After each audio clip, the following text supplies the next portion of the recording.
The bullet hit Sergeant Dramane Ouedraogo square in the chest. The crack of the rifle split the morning air, and Dramane's body jerked backward, his boots sliding across the polished corridor floor. His hand, still extended, still reaching to push Ibrahim Traoré down, froze in the air for a half-second that stretched into eternity.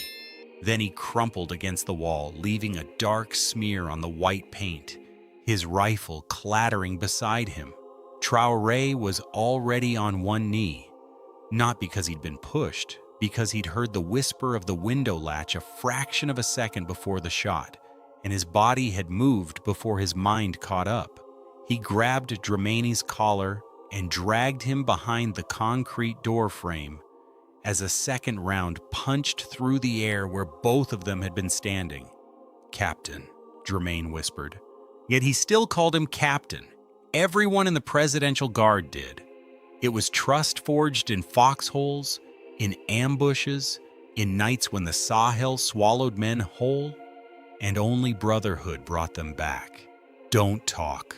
Traoré pressed his palm flat against the chest wound, feeling blood pulse between his fingers. "Breathe slow.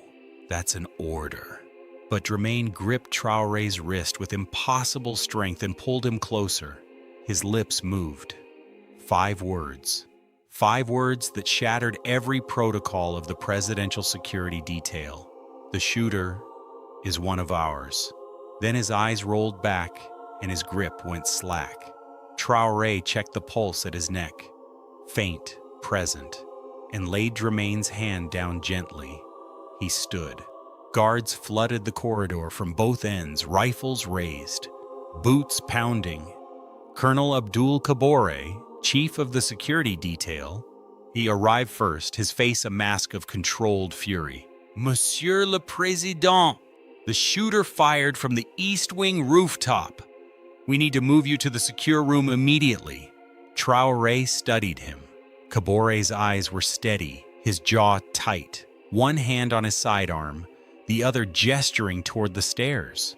Everything about him looked right, and yet Dramane's words hung in the air like smoke. "The shooter is one of ours. Move Sergeant Ouedraogo to surgery within 4 minutes, Traoré said. "Not 5, 4. "Sir, your safety." 4 minutes, Colonel." Something in his tone killed the argument. Kabore snapped orders. 2 guards lifted Dramane onto a stretcher.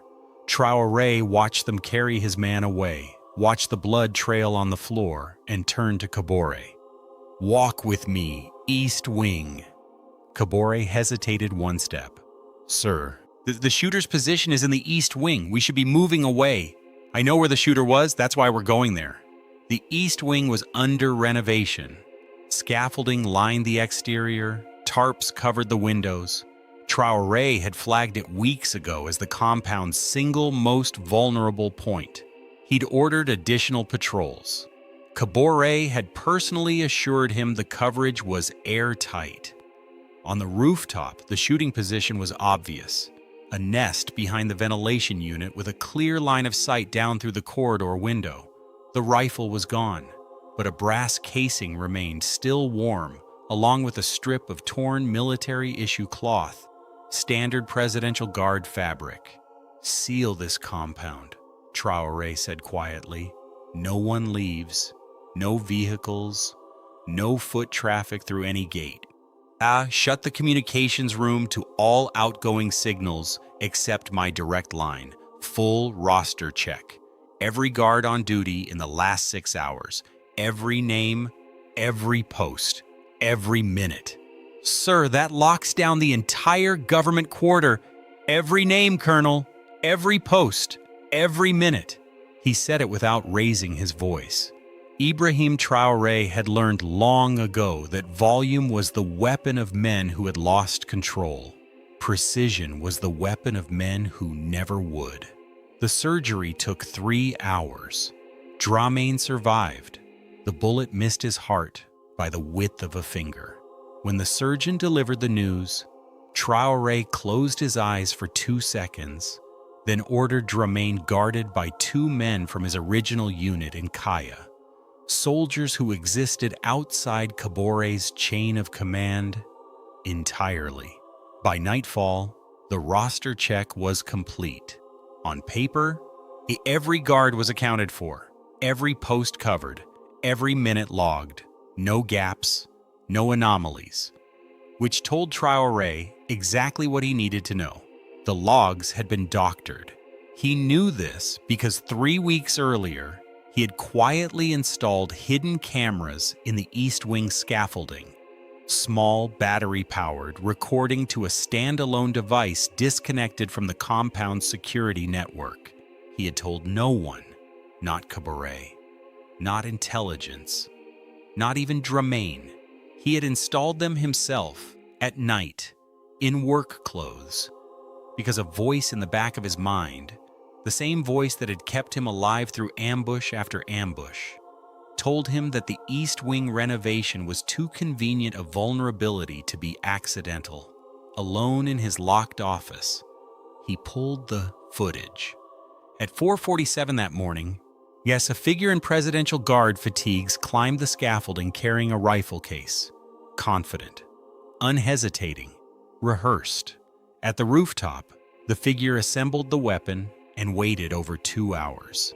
At 6:53, the shot was fired.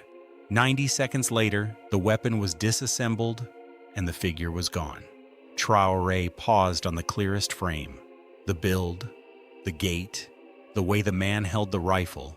Sergeant First Class Idrissa Compaoré, 7-year veteran of the Presidential Guard, personally vetted by Colonel Traoré. Then he pulled a second clip. 2:30 that morning, the East Wing ground entrance. 2 figures, Compaoré arriving with the rifle case, and a second man, partially obscured, holding the door open. The second figure wore Colonel's insignia. Traoré saved the footage to an encrypted drive. He placed it in his jacket pocket against his chest where Dramain's blood was still dried into the fabric, and began to plan. The next morning, he convened a small, quiet, dangerous meeting. Colonel Traoré, 3 senior officers, and General Bassolet from military intelligence. No aides, no recorders. Every phone surrendered at the door. Traoré stood. Yesterday, someone inside this compound tried to kill me. The investigation is underway. I've asked you here because I trust the men in this room. He paused. I also know that at least one of you helped plan it. The room went cold. Traoré's hand twitched toward his sidearm. I'm not going to ask who, Traoré continued. I already know. What I want to understand is why. The man who helped plan this attack has served this country and bled for it. Yet I refuse to believe he woke up one morning and chose to become an assassin without a reason. So I'm giving that man a chance, right now, to speak. Silence crushed the room for a full minute. Then Traoré spoke. You don't have proof of anything. Not a denial, a calculation. Traoré heard the architecture of the sentence. I have footage, Traoré said. Hidden cameras you didn't know existed. Sergeant Compaoré on the scaffolding at 4:47. And a second figure in Colonel's insignia holding the door at 2:30. He let that land. I also have Compaoré in custody. He's been talking for 30 minutes. This was a lie. Compaoré had been detained but hadn't spoken. Traoré said it because in a room like this, uncertainty cuts deeper than any confession. Traoré didn't know what Compaoré had or hadn't revealed. The not knowing was the blade. Yet the fissure in Traoré's composure ran from foundation to rooftop. You were supposed to die, Traoré said, his voice flat. Powerful people outside this country believe you're leading Burkina Faso toward isolation. They offered support, weapons, resources, in exchange for more cooperative leadership. Who? I won't say names. If I say names, I don't survive the week. You think you survived this room without saying them? Something shifted in Traoré's eyes. Recognition. He was seeing, perhaps for the first time, the full measure of the man across from him. Not the young captain the old guard had dismissed, not the transitional figure foreign powers had expected to control, but the man who installed hidden cameras on a hunch, maintained invisible parallel security, absorbed a bullet through his bodyguard's chest, and responded with the cold, patient geometry of a trap. Foreign intelligence made contact 6 months ago, Traore said, through a liaison officer under diplomatic cover. They said your military partnerships threatened established interests. They offered to support a quiet transition. When I resisted, they applied pressure, personal pressure, my son's school abroad, my family. So you chose them over Burkina Faso. I chose my son's life. Traore absorbed this. He did not shout. He understood that a man cornered by foreign powers and threatened through his children was not a monster. He was a casualty. The real enemy was the system that had reached into his compound and weaponized his own colonel. But understanding did not mean absolution. Your son will be brought home within 72 hours, Traore said. Through channels the people who threatened you cannot touch. He'll be safe, enrolled in the military academy here, under my protection. Traore stared at him. In exchange, you give General Basole every name, every contact, every communication. You map the entire network. Then you resign your commission and submit to Burkinabe military justice, not foreign justice. Your case heard by your peers. And if I refuse, the footage goes public within the hour. The men who threatened your son will know you failed and you're exposed, and no one will be able to protect him. It was not malice, it was architecture. Consequences laid out with the precision of an engineer and the restraint of a man who refused to become the thing he was fighting. Traore's shoulders dropped. He nodded once, slowly. Yet like a man setting down a weight he'd carried so long that releasing it hurt more than holding it. I'll give you everything. The network unraveled in 48 hours. Basolet's team identified the foreign liaison officer still under diplomatic cover. They found 3 additional Burkinabe officers who had been approached but had tried to report it. Reports quietly intercepted and buried by Traore himself. Traore brought those officers in not for punishment, but for recognition. Each confirmed the pattern: foreign operatives targeting mid-level officers with financial incentives and personal threats, building a shadow network designed to create a leadership vacuum. Traore, confronted with the footage and Traore's confession, confirmed everything. Recruited 6 months earlier, trained outside the country, he returned with a single mission: wait for the signal. Traore shared the intelligence selectively with allied nations concerned about foreign interference in the Sahel. Within a week, the diplomatic mission housing the liaison officer was quietly reduced in staff. The officer was recalled. No public statements. The message delivered in the language intelligence services: understand best. Silence, followed by consequences. Dramane Ouedraogo woke on the 3rd day. The first thing he saw was Ibrahim Traoré sitting beside his bed, reading a field manual, as if he had been there the entire time. Captain, Traoré set down the manual. You disobeyed protocol. Section 12. Imminent threat, verbal warning. Move the principal to cover. You stepped in front of a bullet instead. Dramane managed half a smile. Verbal warnings are slow. Captain, Traoré reached into his jacket and pulled out a small wooden box. Inside was the Order of the Stallion, Burkina Faso's highest military decoration for valor. No ceremony, Traoré said. You hate ceremonies, but your name, your action, and those 5 words you whispered will be on record. They broke protocol, Dramane. They also saved this government. The colonel? Facing Burkinabe justice, not revenge, justice. There's a difference, and we hold that line especially when it's difficult. Traoré closed his eyes. You make the hard choice look simple, Captain. It's not simple. It's just clear. Kabore's court-martial was conducted with full military procedure.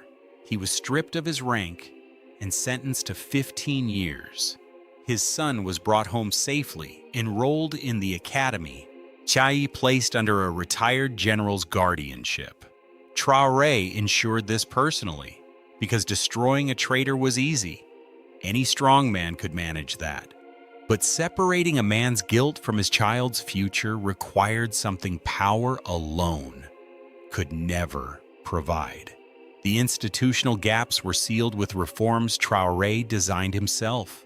New vetting procedures, independent counterintelligence units, rotational security assignments preventing any single officer from becoming indispensable to a foreign handler.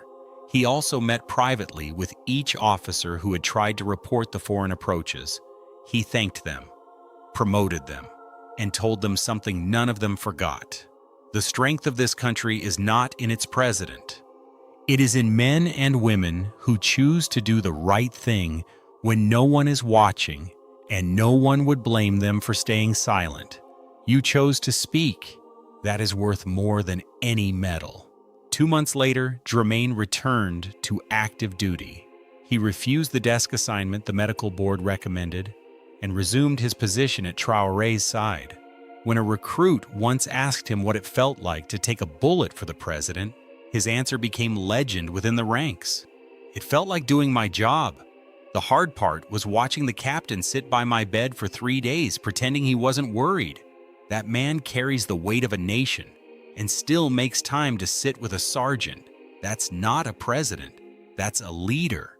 Every morning after, when Traore passed the repainted spot in the corridor where Traoré's blood had stained the wall, he paused for 1 second. Not long enough for anyone to notice. Just long enough to remember, to carry it, to let it sharpen him. Because Ibrahim Traoré understood something the men who sent the bullet did not. You cannot assassinate what a man stands for. You can aim at his body, compromise his guards, infiltrate his compound, buy his officers, but you cannot put a bullet through integrity. You cannot silence a man whose strength comes not from the position he holds, but from the way he holds it. The shooter had missed, not because the bullet went wide, but because the target was never something a bullet could reach.